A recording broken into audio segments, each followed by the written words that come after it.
it is not irrational to want all these somewhat inconsistent things.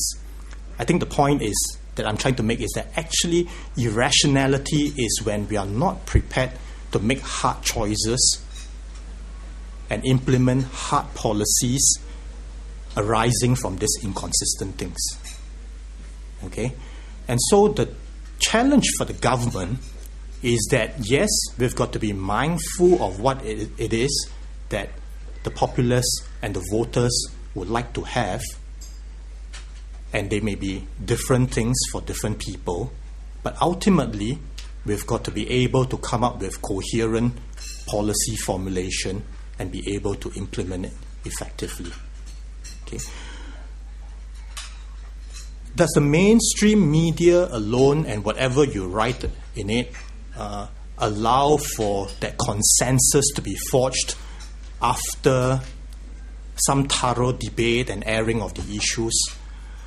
I'm not so sure that we can continue to hold that line that it would be the mainstream media alone in its traditional forms that will allow us to do so.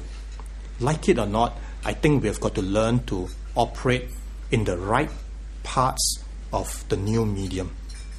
Okay, simply because there is a segment out there that we need to reach out to and understand their inclinations, their thoughts, and their attitudes. Okay, so I would say that that is one of the challenges also faced by the government.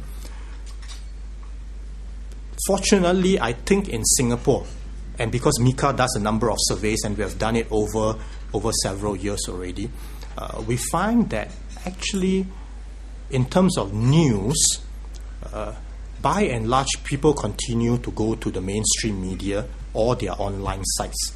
And for views, so news and views being the two, if I can posit it as somewhat diametrically opposite parts of the spectrum, for views, people tend to go largely to the new media. Okay, so that's why my hypothesis is that at least for the time being, the mainstream media is holding its ground and is doing what it needs to do to expand into the new media space, and we would like to help and support this effort by being participants, by being there to be able to engage with interested parties who are prepared to engage with us on this space. Okay, so as to what it is that the mainstream media needs to do in order not to lose its impact, I think that question, Leslie, is probably not one that is most appropriately answered by the government.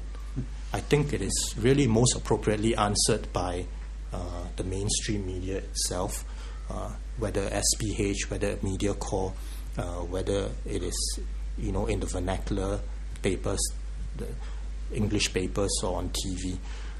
But so far, if I may say, the distinction that people have recognized, and again this is affirmed through the surveys that we have done,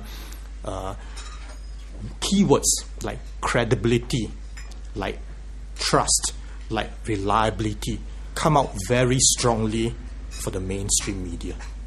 Okay, and that I think is something that you must continue to hold fast to.